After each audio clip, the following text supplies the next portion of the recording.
My mother-in-law seated me at the kids' table, patted my shoulder, and told me, "Sweetie, this is more your level." While the entire room froze in disbelief as her words settled over the guests like a shockwave. She smirked at the tiny plastic chair she'd assigned me, completely unaware that I was the one who had paid for the entire evening. And 20 minutes later, security was escorting her out. My name is Brianna Carter, and this is the story of how I stopped being the quiet one in the room and finally made them face the consequences of underestimating me. I grew up believing that respect was something you built slowly through patience, consistency, and a willingness to give people the benefit of the doubt. Maybe that's why I held on for so long, convincing myself that I just needed to adjust, adapt, compromise, whatever word made it easier to swallow the discomfort. By the time I was 34, building a stable career in marketing and carving out a life I was proud of, I thought I finally understood what harmony meant. Then I met Daniel Carter, and with him came a family dynamic I had never encountered before. His mother, Lorraine, walked into my life not like a future parent-in-law, but like a woman stepping into a house she already owned. I didn't recognize the warning signs at first. I only felt a slight tightening in my chest every time she spoke to me with that gentle, sharpened sweetness that carried more judgment than affection. The first time I came over for a Sunday dinner, I wore a soft navy dress and my natural curls pinned back the way I liked them. Lorraine's eyes drifted over me, the way someone measures a piece of fabric they're already planning to return. "Your job is that cute little online thing, isn't it?" she asked before I'd even taken off my coat. I laughed it off at the time, telling myself she was just awkward with new people. Daniel squeezed my hand under the table, whispering that she didn't mean it like that, but the words stayed with me longer than I wanted to admit. They lingered the same way her smile lingered when she later asked if my hair was office appropriate, as though professionalism had a single narrow face and mine didn't fit inside it. What made it more complicated was Daniel's tendency to retreat whenever tension brushed against the edges of our conversations. He wasn't cruel or dismissive, he simply preferred quiet to conflict. When his mother made comments about my curves or implied that I wasn't the kind of woman Carter men usually married, he winced but said nothing. I told myself it didn't matter because he loved me deeply and I loved him. But love didn't erase the sting. It only delayed the moment I would have to face the truth. Silence is its own form of choice. And his silence always sided with her. Yet there were moments of warmth in that house, enough to blur the lines, enough to make me hope. His younger sister, Tasha, noticed everything. She'd catch my eye when her mother threw out a disguised insult, give me a look that said, "I know, she does it to me too." Those brief flashes of solidarity kept me anchored when Lorraine tightened her grip on every decision related to our lives. She treated Daniel as though he were still a boy needing correction, and treated me as though I were a trespasser who should be grateful for her tolerance. I tried to bond with her, offered help in the kitchen, commented on her garden, even brought her small gifts. Each gesture earned me nothing more than a polite smile that felt like a closed door. The deeper we sank into wedding planning, the more Lorraine's true nature surfaced, slowly at first, then sharply. She insisted that certain families should be sat together because they represented respectable marriages. She pushed for floral arrangements that matched her favorite color rather than mine, arguing with the coordinator until the woman pulled me aside and asked in a tired voice, "Who exactly is in charge here?" I wanted to say I was. I wanted to say it loudly.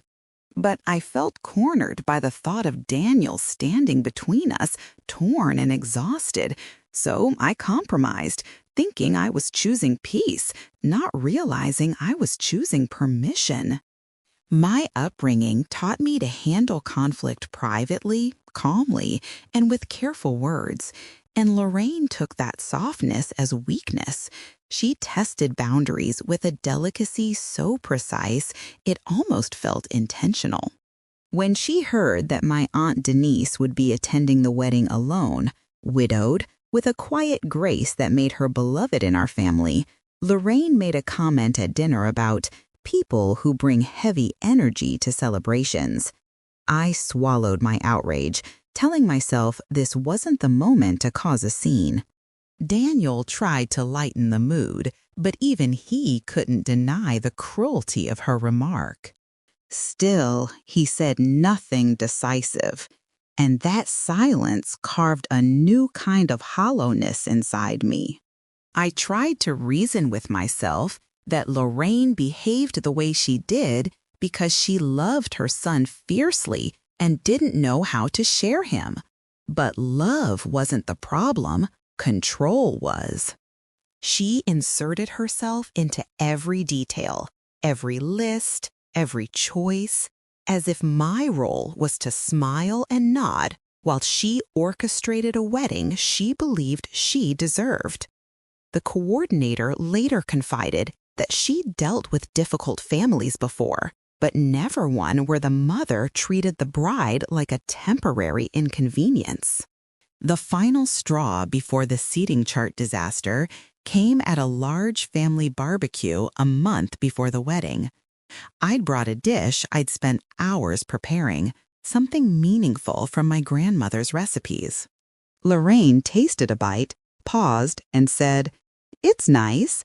Maybe next time stick to something simple." Not everyone can cook for crowds. The guests around us shifted awkwardly. Daniel started to speak but stopped himself, rubbing his forehead. Tasha later hugged me tightly and whispered, "She does this to anyone she can't control." It should have been a turning point, but I brushed it aside, telling myself I just needed to endure a little longer. The wedding would pass and life would settle. I didn't realize then how deep the pattern ran or how much it would hurt to see it printed in glitter pen on a tiny plastic chair.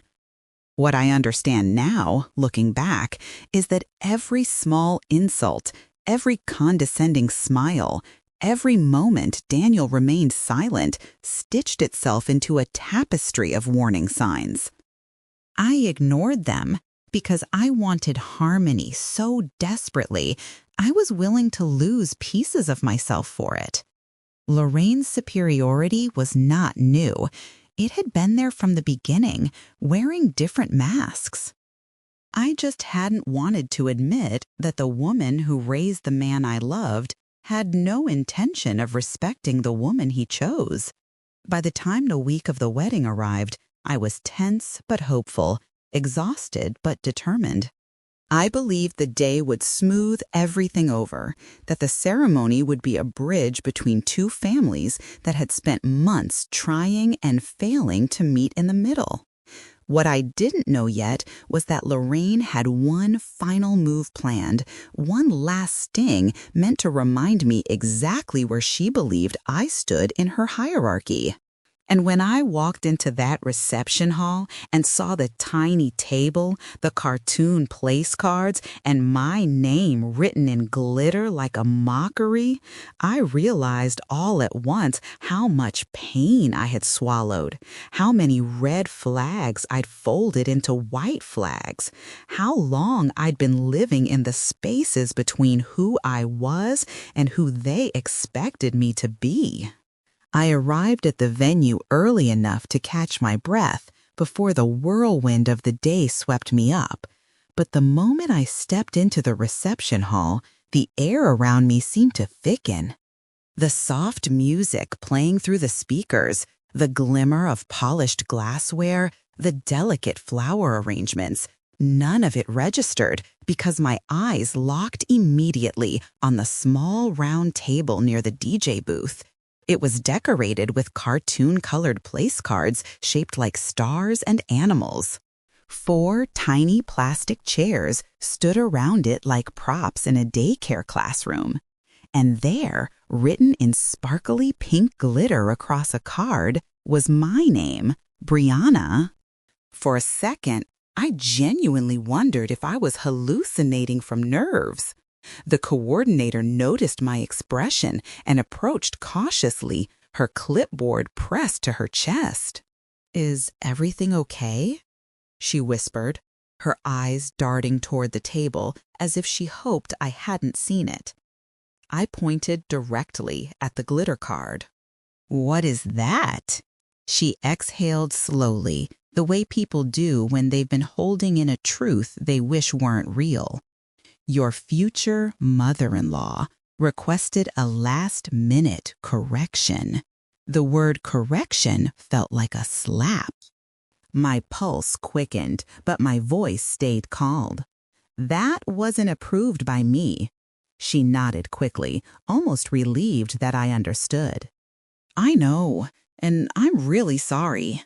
"She said you were fine with it and your fiancé."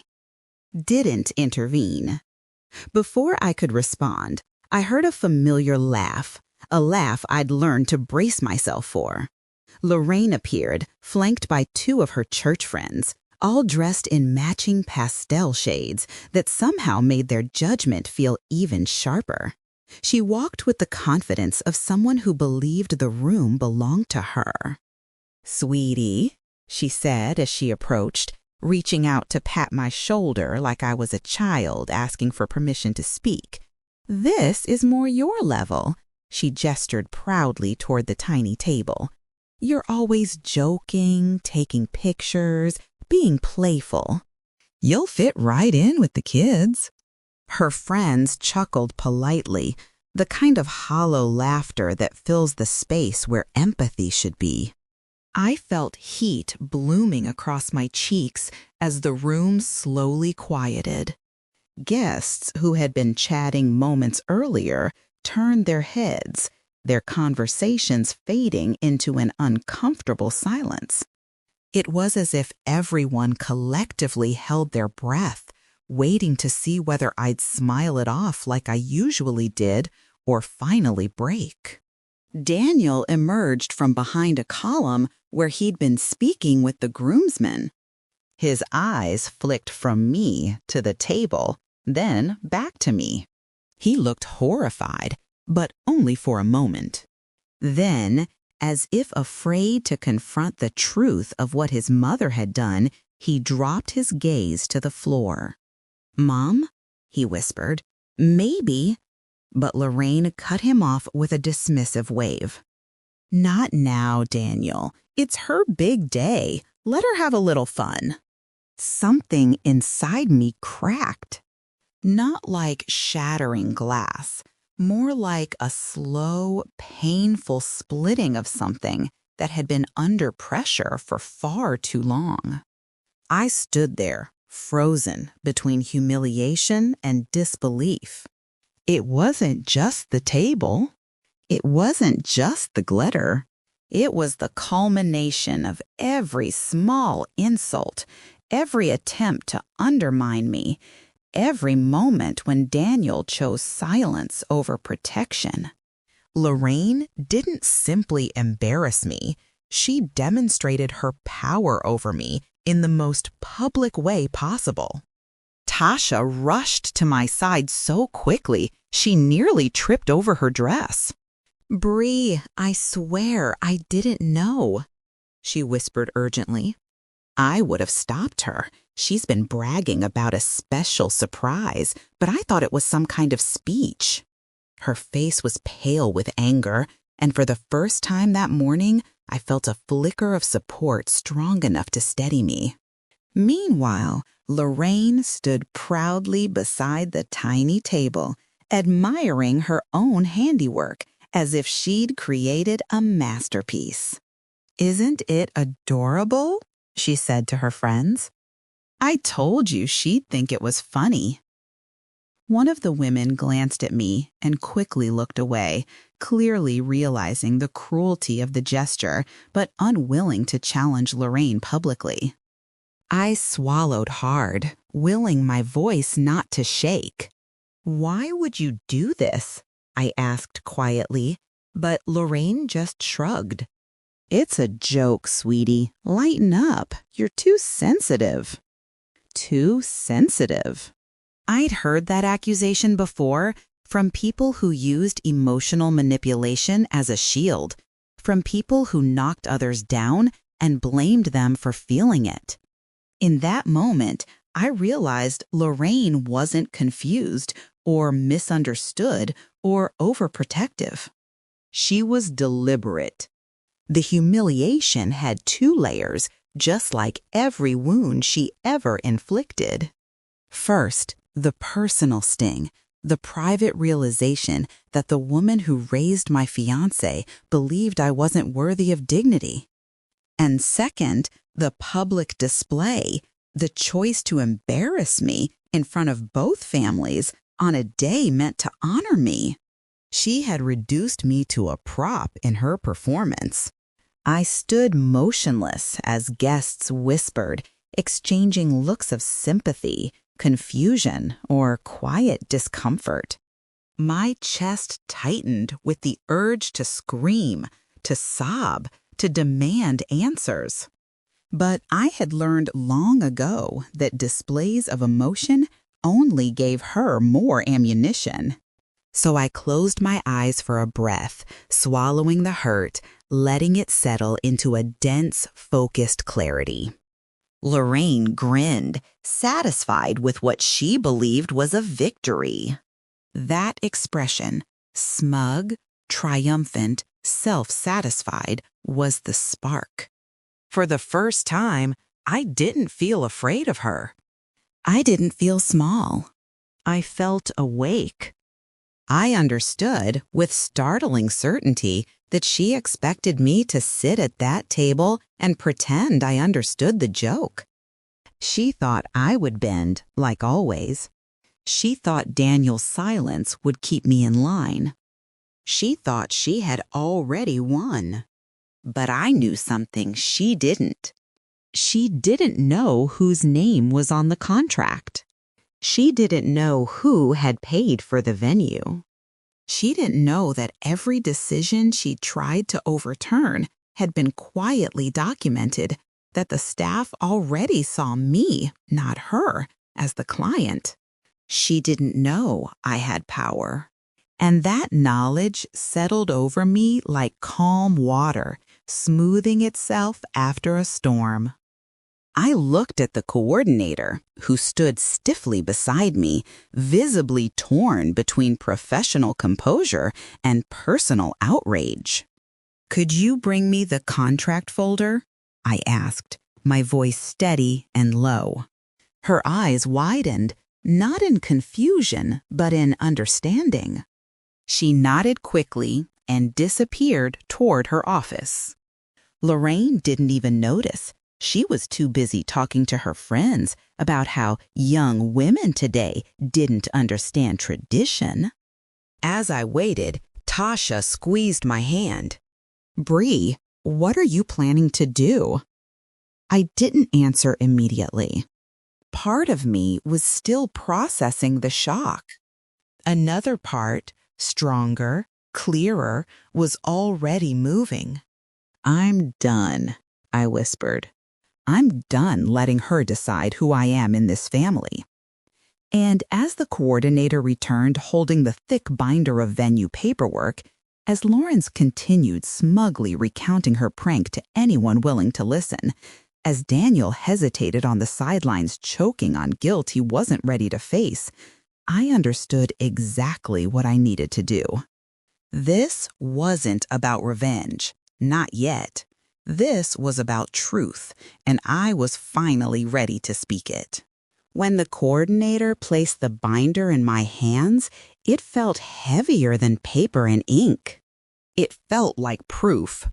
The glossy cover was cool beneath my fingers, grounding me in a moment that could have gone a very different way if I'd been the woman I used to be, the one who forced a smile and went along with anything to keep the peace. I flipped it open, the plastic sleeves whispering as they turned, and saw my name on the first page. Client, Brianna Carter. Not Lorraine, not Daniel, not the Carter family, just me. Seeing it in black and white steadied something in my spine that had been shaking all morning. The venue manager, a woman in her 40s with a clipped, professional tone and calm, dark eyes, joined us quietly. "Ms. Carter," she said, addressing me with a formality she hadn't used with anyone else that day, "is there a problem?" I glanced toward the tiny table near the DJ booth where one of the staff members was trying to make the setup look less absurd by adjusting napkins. "I'd like to clarify a few things," I replied. My voice sounded almost unfamiliar, like it belonged to a version of me I hadn't met before. Lorraine was still across the room, entertaining her friends with a retelling of her joke, completely unaware that the ground had started to shift under her feet. I stepped a little away from the main crowd with the manager and coordinator, enough to speak without everyone listening, but not so far that Lorraine couldn't be brought into this space if needed. "There have been unauthorized changes to the seating chart," I began, careful to keep my words precise. "I did not approve that table or any decision that places me anywhere other than at the head table with my husband." The coordinator nodded vigorously. "That's correct," she confirmed, looking at the manager. "We had a finalized chart signed off by Miss Carter days ago. Mrs. Carter's mother insisted on a correction this morning and said she had bride's consent." The manager's jaw tightened, and I saw something flicker in her expression, annoyance maybe, but directed at the situation, not at me. "We have a clause in the contract dealing with harassment of staff and interference with the event plan by guests," she said slowly, flipping through the binder. I watched her finger trace the lines as she continued. "It clearly states that only the client may authorize changes. That's you." She looked up, her gaze steady. "Do you want us to revert to the original plan?" "Yes," I said. "Immediately, and I want something else documented." My heart was beating fast, but it was a focused rhythm, not panic. My future mother-in-law has been yelling at staff, attempting to move my aunt because she's divorced, and now she's publicly tried to humiliate me.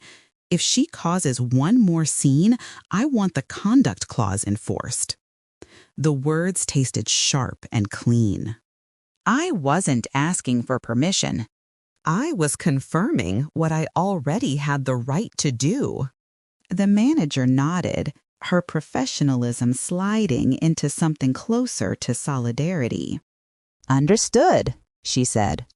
"We will restore the original seating chart right away, and if there is another disruption, security will escort her off the premises. I'll make sure my team knows that any decisions run through you, not her." The coordinator let out a breath she'd been holding. "Thank you," she murmured, almost under her breath, like she'd been waiting for someone to draw a line. As they walked off to instruct the staff, Tasha stayed by my side. Her eyes were shiny, and she shook her head as if trying to dislodge the shame she felt for her family's behavior. "Bree, I'm so sorry," she said. "I know that doesn't fix it, but you don't deserve this. She's out of control." I looked at her, really looked at her.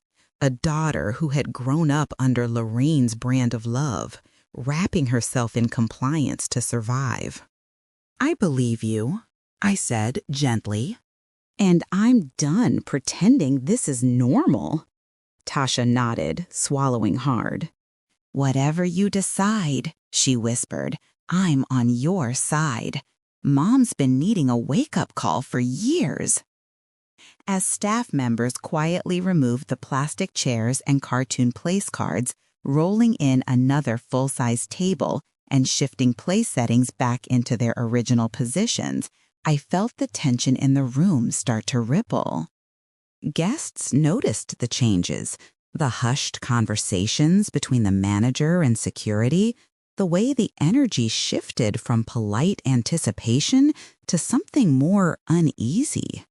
I knew rumors would start before the salad plates even hit the tables, but for once, I didn't care about being the subject of whispers.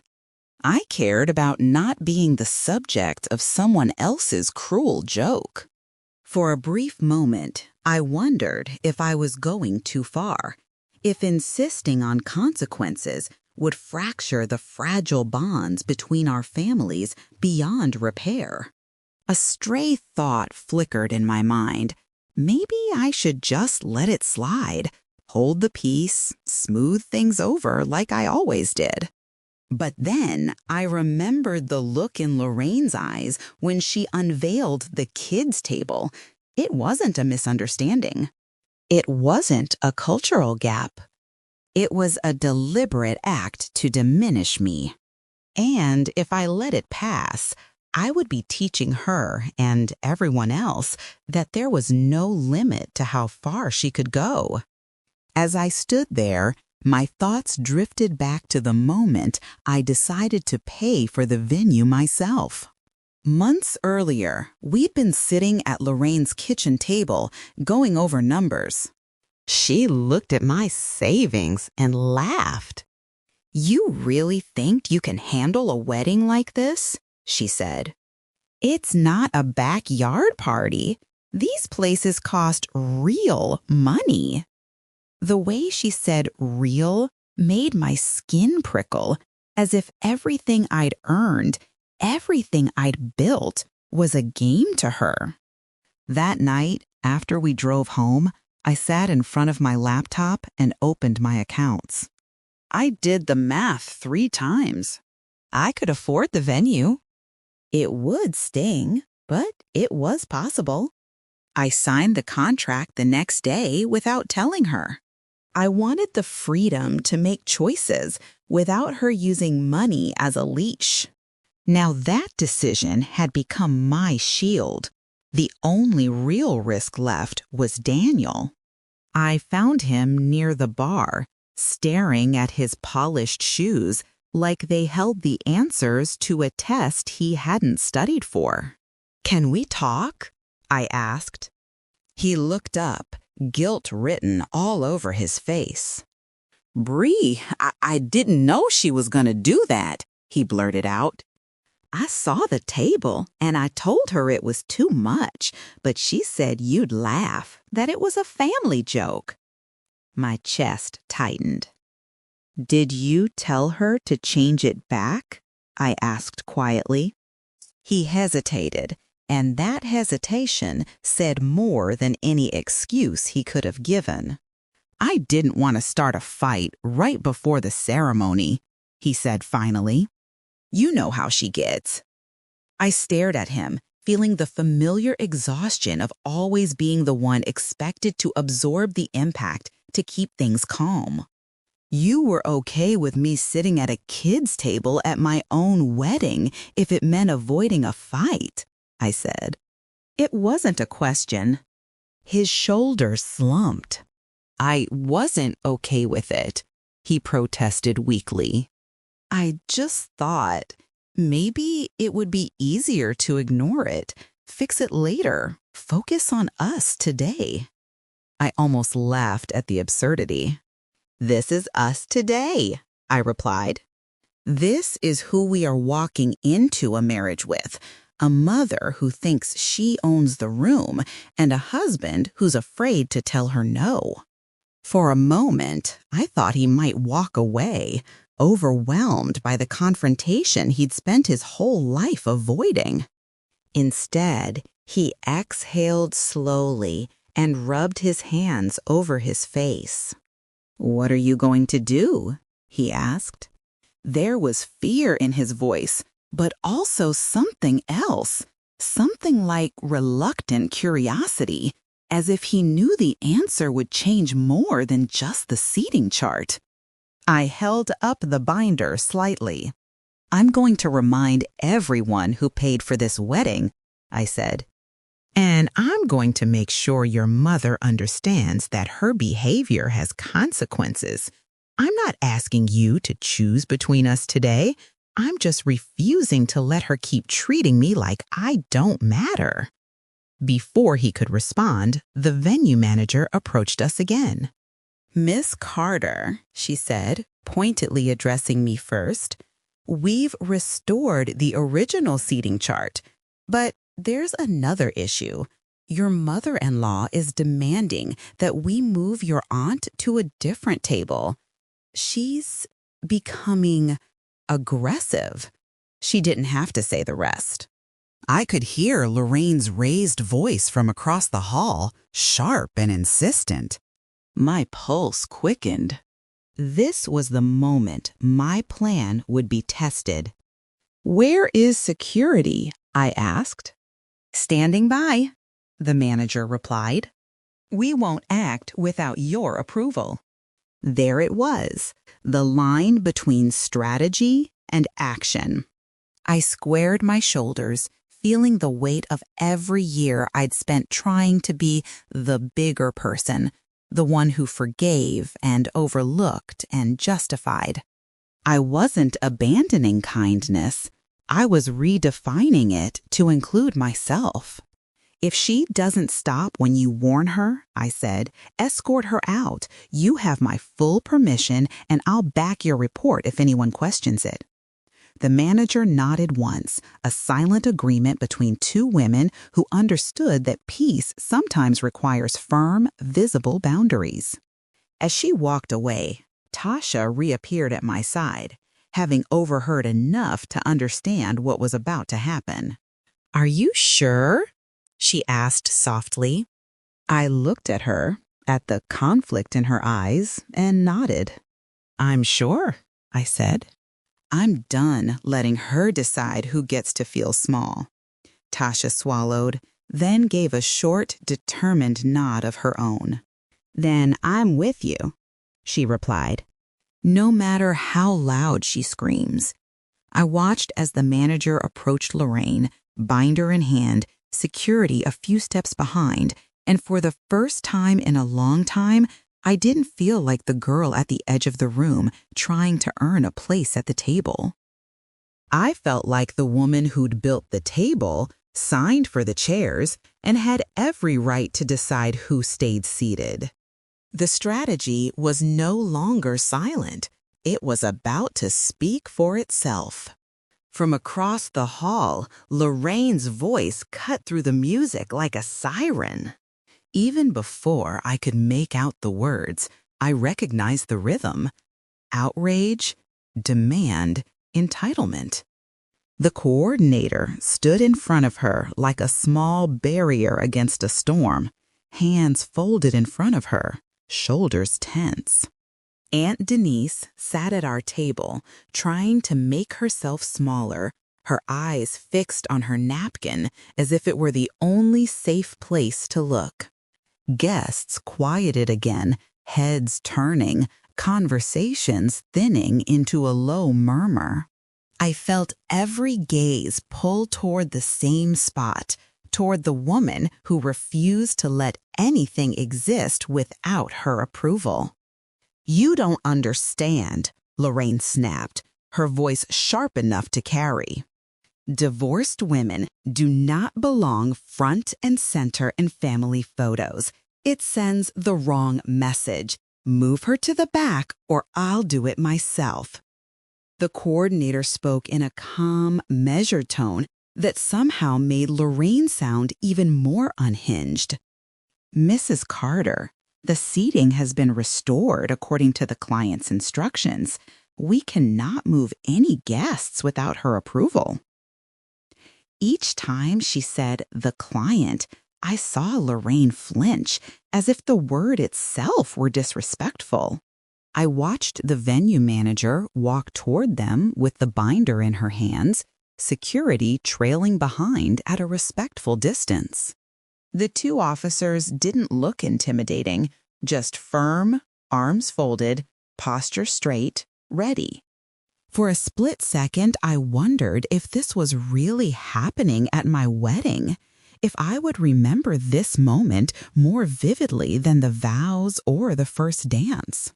Then I reminded myself, those moments were still mine. This one was me taking them back.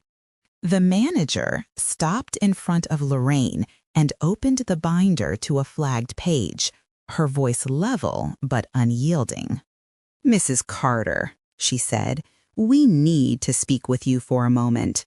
Lorraine folded her arms, chin lifted. "If this is about that ridiculous table change, I already explained."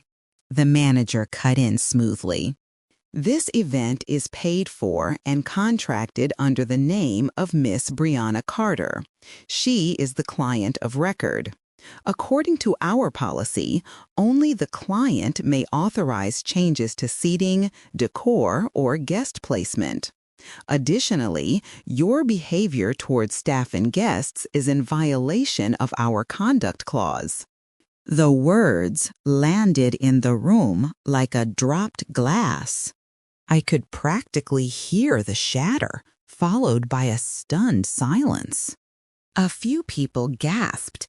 Others exchanged looks that said, "Finally." Lorraine blinked, caught off guard. "What are you talking about?" she demanded. "Daniel and I, this is our family's event. We are the Carters."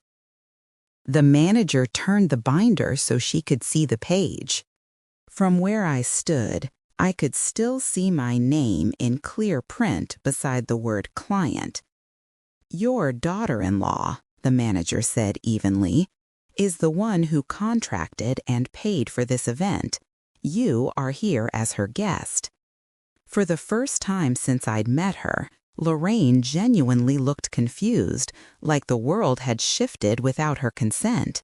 "That's not possible," she whispered. Her eyes darted to Daniel, who stood frozen halfway between us, caught in the crossfire of reality and the version of it his mother lived in. "You said you were handling this," she hissed at him.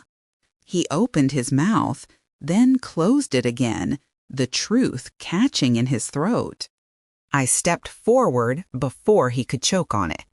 "She did handle it," I said calmly, my voice carrying just enough to be heard by the circle of people who had gathered. "I signed the contract. I wrote the checks. I made sure this day could even happen. You just assumed you owned it because you were the loudest person in the room." Lorraine turned toward me, her eyes wide with a mix of disbelief and indignation. "You went behind my back?" she demanded, as if I'd committed some great betrayal. I almost laughed at the irony. "No," I replied. "I went around your control. There's a difference." My heart hammered against my ribs, but my words were steady. I'd been rehearsing this confrontation in 1,000 small ways, over 1,000 small hurts. Now it was finally here. Her face reddened, outrage rising like heat.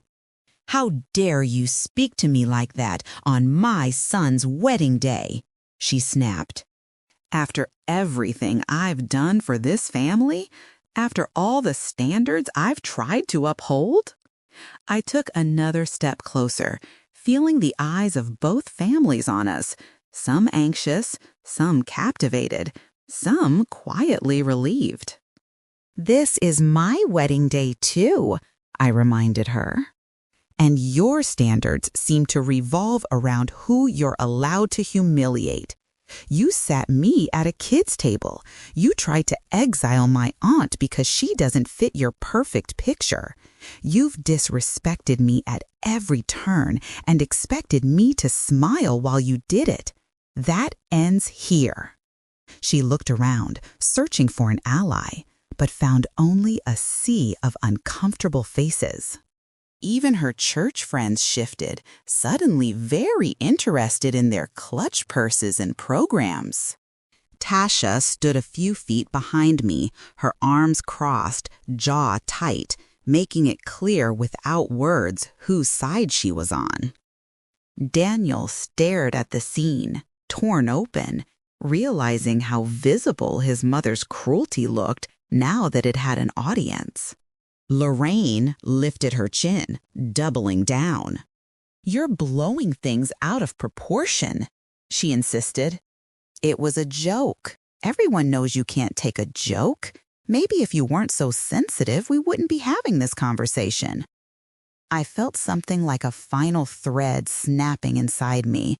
"You keep calling it a joke," I said, "but the only person laughing was you. Everyone else just felt uncomfortable and too afraid to tell you the truth." The manager glanced at me, then at the security officers, waiting for my signal. I gave a small nod. She squared her shoulders. "Mrs. Carter," she said firmly, "this is your second documented disruption, and your behavior is in violation of our policy. We've been instructed by our client to enforce the conduct clause. I'm going to have to ask you to leave the premises." Gasps fluttered through the room like startled birds. Lorraine recoiled as if slapped. "You can't be serious," she sputtered. "You're throwing out the groom's mother?" Her voice climbed higher with each word, desperate. "This is ridiculous. This girl is manipulating you. You can't do this." The manager didn't flinch. "We are following our contract," she replied. "Our priority is the client and the safety and comfort of all guests. Please gather your belongings. Security will escort you to the exit." The officer stepped forward, not aggressive, but resolute. One of them gestured toward the doors.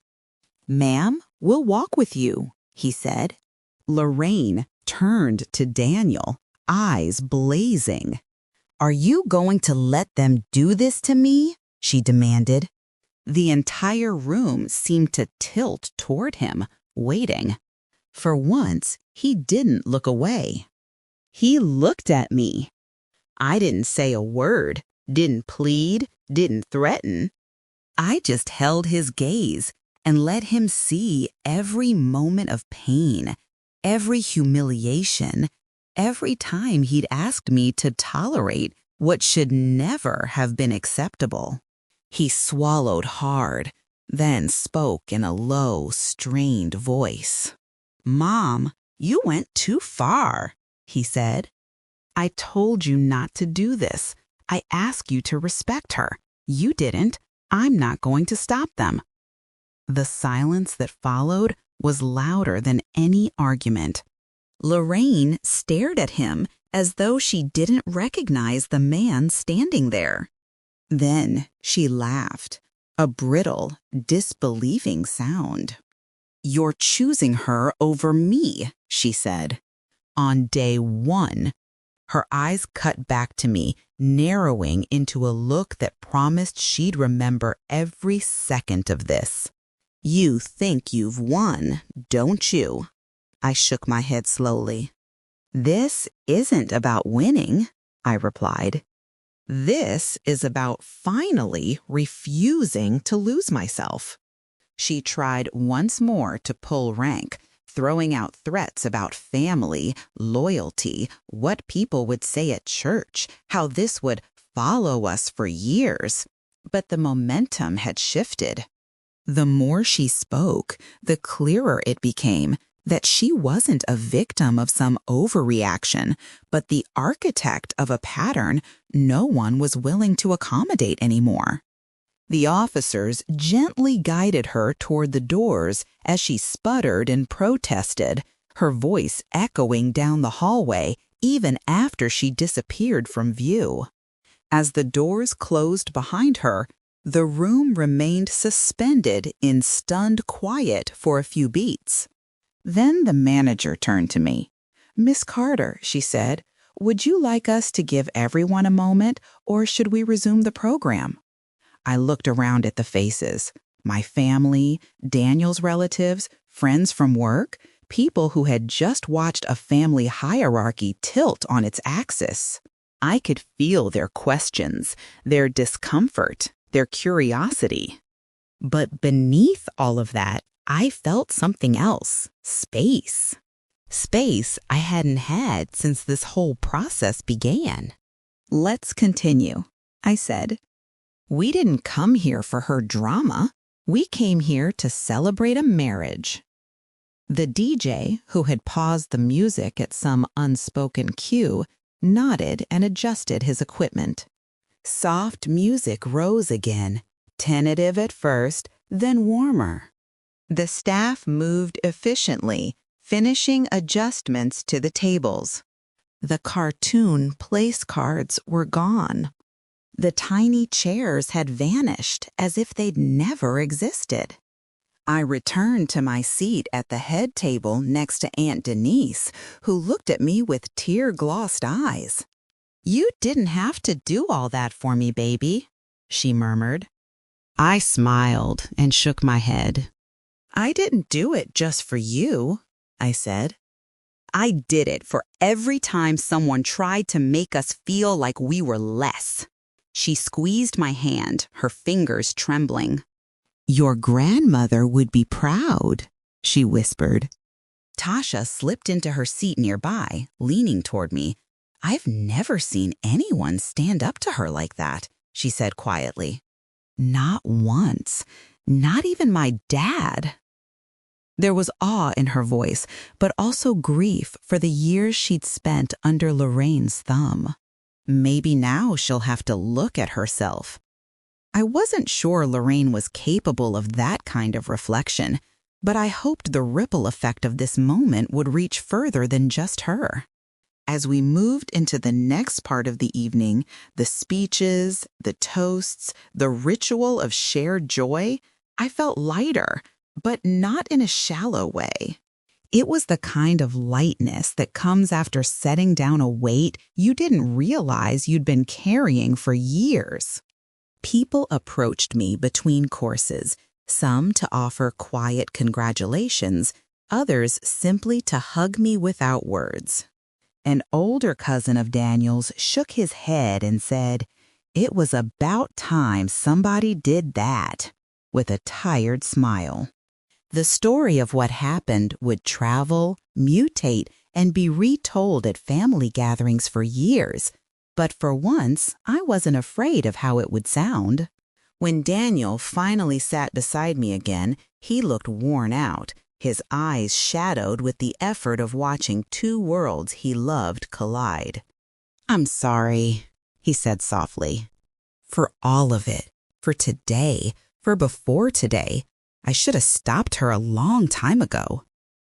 I studied him, trying to decide whether this was the beginning of real change or just a moment of clarity destined to fade. "You can't rewrite what happened," I replied. "But you can decide who you're going to be from here on out, not just with me, with her too." He nodded slowly. "I know," he said. "I'm done pretending she doesn't hurt people." As we raised our glasses for a toast later, I caught my reflection in one of the mirrored columns. I looked like a bride dress perfect, makeup intact, smile soft but real. But I also saw something else.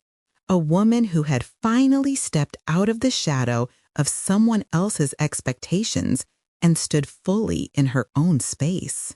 The girl who used to swallow disrespect to keep the peace was still somewhere inside me, but she was no longer in charge. The night continued, not flawlessly, but honestly. There were lingering glances, hushed conversations, relatives stepping outside to process what they'd just seen. But there was also laughter, clinking glasses, music, movement, life messy and real, filling the spaces where fear used to sit. And underneath it all, a new understanding began to grow, not just in me, but in the people who'd watched. Sometimes the most powerful kind of revenge isn't about destroying someone. It's about refusing to be destroyed by them. The morning after the wedding, the silence in our apartment felt heavier than any of the music that had filled the reception hall. No clinking glasses, no murmured congratulations, no low hum of conversation, just the faint buzz of the fridge and the ticking of the clock on the wall. My dress hung over a chair, the hem slightly wrinkled, my bouquet already beginning to wilt in a vase on the counter. I stood there in one of Daniel's oversized t-shirts, fingers wrapped around a mug of coffee that had gone cold while I stared at nothing in particular, replaying the night in my head like a movie I hadn't decided my opinion on yet. Part of me expected to feel guilt, sharp and cutting, the way it usually did whenever I dared to put myself first. Instead, what came was a different kind of ache, deeper and slower, like the soreness after finally using muscles you've neglected for years. I thought about all the times I'd let things slide with Lorraine, convincing myself it was the mature thing to do. I remembered standing in her kitchen as she casually insulted my work, my appearance, my family, and hearing my own voice answer with jokes to soften the blow. I saw myself at dinners biting my tongue as she rewrote reality in front of everyone, making herself the benevolent matriarch and turning everyone else into minor characters in her story. That wasn't maturity. That was survival. I sat down at the table, staring at a water ring on the wood, and let my mind walk through those moments in slow motion. The Christmas, she gave me a cookbook titled Basic Recipes for Beginners and announced to the room that some of us need a little help catching up. The time she commented on my mother's accent, mimicking it just enough for people to laugh, but not enough for anyone to call it out. The way she called my ambition cute and my boundaries overreactions. Each memory flashed by with painful clarity, but instead of drowning in them, I examined them like evidence in a case I'd been too scared to take to court. For years, I had chosen silence, and not because I was weak. I chose silence because it was the easiest way to avoid escalation, to keep dinners from turning into battlegrounds and holidays from becoming emotional war zones. I told myself it was better to absorb the damage than to start a chain reaction that might tear Daniel in half. Back then, that felt like love. Now I saw the cost more clearly. Every time I swallowed my words, I sent a message to her, to Daniel, and to myself that my comfort was negotiable, that my dignity was flexible, that as long as no one raised their voice, the bruise didn't count. Daniel emerged from the bedroom, hair a mess, eyes still swollen with sleep and whatever it was he'd been wrestling with all night. He leaned against the doorway, watching me for a moment before speaking. "You've been up long?" he asked quietly. I nodded without looking away from the table. "A while." There was a long pause, heavy and uneasy. "I talked to her late last night," he said. "She called from my aunt's house. She's angry, embarrassed, mostly angry." I took a breath, feeling that familiar pull, The urge to smooth things over, to say something like, "She'll calm down," or "Maybe I went too far." Instead, I forced myself to ask, "What did you say?" He moved closer, pulling out a chair across from me. "I told her the truth," he replied, "that she crossed every line and that I should have stopped her sooner, that she put me in a position where the only way to protect her was to throw you under the bus, and I'm done doing that." His voice cracked a little, and I could see how hard it was for him to stand there between the woman who raised him and the woman he married. I didn't pity him, but I saw his struggle for what it was, his own battle with the silence he'd been trained into. "How did she react?" I asked. He gave a humorless little laugh. "She said, 'You've turned me against my family, that you orchestrated everything to humiliate her,' she said. 'She doesn't recognize me anymore.'" He rubbed the back of his neck. "Honestly, I don't recognize me either, but I think that's the point." His words sat between us like a fragile object we were both afraid to touch. I stared at him, really seeing him, not as the man who hadn't defended me enough, but as someone finally realizing the foundation he'd been standing on his entire life was cracked. "I don't want to be the reason you lose your mother," I said softly. "That's never what I wanted." He shook his head. "You're not the reason," he said. "Her choices are. Your reaction just made it impossible to pretend anymore." As he spoke, I realized how long I'd been carrying not just my own shame, but everyone else's. I'd been trying to protect his image of her, my image of us, the family's illusion of unity. I'd been holding up the scenery while the same play repeated itself over and over. Lorraine insults, everyone flinches, no one confronts, and life goes on. My silence hadn't just cost me peace, it had allowed every role to stay exactly the same. In the weeks that followed, the story of what happened at the wedding spread through the family network like wildfire. I heard about it through relatives, through Tasha, even through a coworker who'd been there and later said, "I've never seen anything like that, but you were right to do it." The versions varied, some sympathetic, some critical, but the core remained the same. The bride had drawn a line, and the groom's mother had been escorted out. For some, that was unforgivable. For others, it was overdue. Lorraine went through her own stages, if the reports were to be believed. First came the shock. How could anyone do this to her on that day, in front of all those people? Then denial. She told people the venue staff had overreacted, that I had set her up, that security had misunderstood her playful humor. Then came the attempts at justification. She insisted that she had only wanted to keep standards high, that she was protecting her son's image by questioning who sat where, that I had no respect for tradition. But underneath all of that, something else was happening. People started remembering. They remembered the backhanded comments at previous gatherings, the way she'd spoken to other in-laws, the times she'd made herself the main character at other people's events. Slowly, quietly, relatives who had once laughed along with her stories began to distance themselves.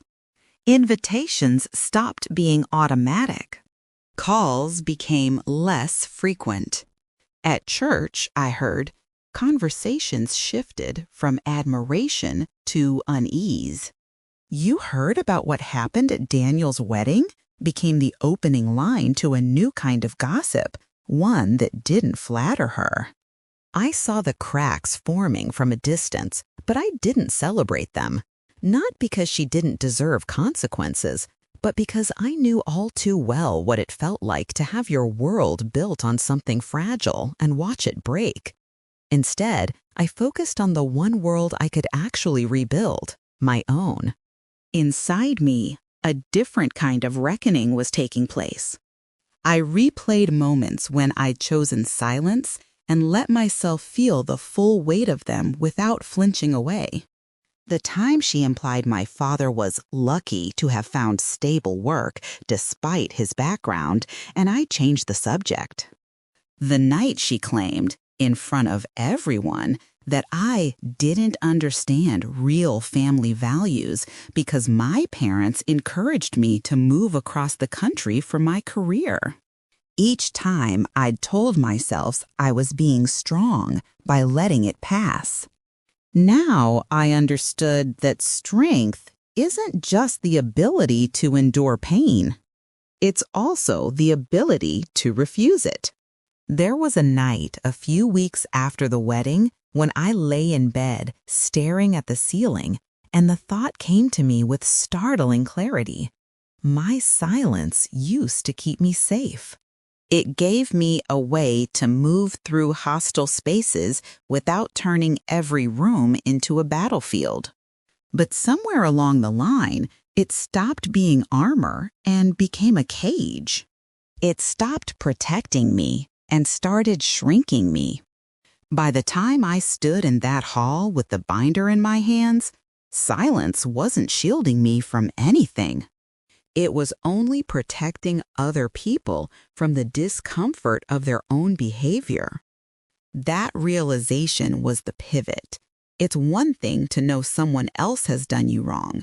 It's another to see the ways you've helped them do it by never calling it what it is. Of course, my choice had consequences beyond emotional clarity. Daniel's relationship with his mother changed in ways that couldn't be reversed. There were tense phone calls, some of which ended abruptly. There were messages laced with guilt and accusation. She's still your mother no matter what she said. Families shouldn't air their dirty laundry. You're letting your wife control you. And each one forced him to decide, over and over again, who he wanted to be. He didn't always get it right. There were days he withdrew into himself, overwhelmed by the pressure. There were arguments between us that ended with slammed doors and long, heavy silences, not the survival kind this time, but the kind that comes with two people learning how to be honest without burning everything down. What changed was that I no longer shrank myself to make his path easier. When he slipped into old patterns, apologizing for her instead of holding her accountable, I told him calmly that I wouldn't sit in a room with her again unless there was a genuine apology. Not the kind that starts with, "if you were offended," but the kind that acknowledges harm. When relatives suggested I should be the bigger person and reach out to her, I smiled and told them that being the bigger person was exactly how I'd gotten here, and I was done confusing emotional labor with virtue. Meanwhile, Tasha began to find her own voice. She called me one night and admitted she'd confronted her mother for the first time. She told me I was being disrespectful, she said, but I told her respect isn't blind obedience. She hung up on me, but I feel lighter. Her laughter was small but real. "You did something at that wedding," she added. "You didn't just stand up for yourself. You showed the rest of us it was possible." That meant more to me than any whispered approval at the reception. Slowly, I started to feel a different kind of quiet inside me. Not the tense, bracing silence of waiting for the next blow, but a calm, steady stillness that came from knowing I had finally chosen myself. I spent more time with people who respected my boundaries without needing them to be proven through dramatic scenes. I reconnected with parts of myself that had nothing to do with being a wife or a daughter-in-law. My work, my friendships, the hobbies I'd pushed aside while trying to manage someone else's moods. There were still days when doubt crept in, when I'd wonder if things could have gone differently if I had spoken up sooner in smaller ways. Maybe the explosion at the wedding wouldn't have been so big if the pressure hadn't built for so long. But then I'd remember Lorraine's face in those softer confrontations I'd tried in the past, the way she dismissed, twisted, and redirected any challenge, and I'd know that the timing wasn't the real issue. The real issue was that she was never going to stop as long as everyone around her agreed to play along. Now, my silence is different.